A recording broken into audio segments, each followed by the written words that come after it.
বাংলাদেশে প্রথমবারের মতো নদীর নিচ দিয়ে তৈরি হয়েছে এক অসাধারণ স্থাপনা, কর্ণফুলী টানেল।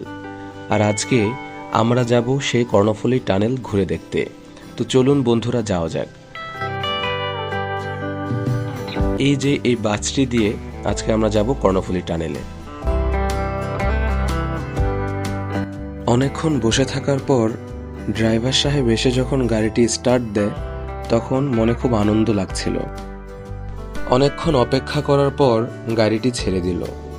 গাড়িটিতে আমাদের মতোই অনেক পর্যটক ছিল, যারা প্রথমবারের মতো কর্ণফুলী টানেলকে একবার চোখে দেখার জন্য আমাদের মতোই বাসে উঠেছিল। আমরা টানেলের খুব কাছাকাছি চলে এসেছি। আসুন এই টানেলটি সম্পর্কে কিছু তথ্য জেনে নিই।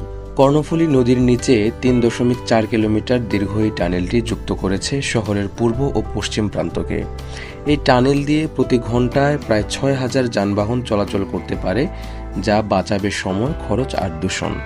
চীন ও বাংলাদেশের যৌথ উদ্যোগে নির্মিত এই টানেল দেশের অবকাঠামো উন্নয়নের এক নতুন দিগন্ত।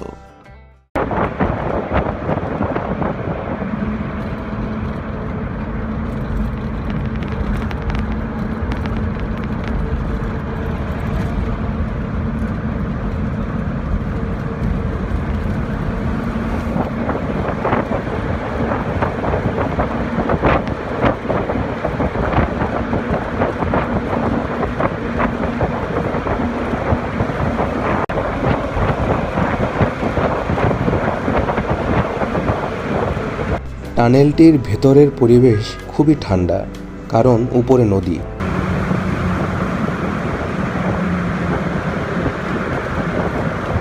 অবশেষে আমরা টানেল থেকে বের হয়ে গেলাম। বাস আমাদেরকে এখানেই নামিয়ে দিল। আপনারা পরবর্তীতে আবার টানেলের ওই পারে যাওয়ার জন্য এখান থেকেই আবার পরবর্তী বাস পেয়ে যাবেন। ভিডিওটি যদি ভালো লেগে থাকে অবশ্যই কমেন্ট করে জানাবেন এবং চ্যানেলটি সাবস্ক্রাইব করবেন। আপনারাও যদি টানেলে ঘুরতে গিয়ে থাকেন আমাদের কাছে অভিজ্ঞতা শেয়ার করবেন।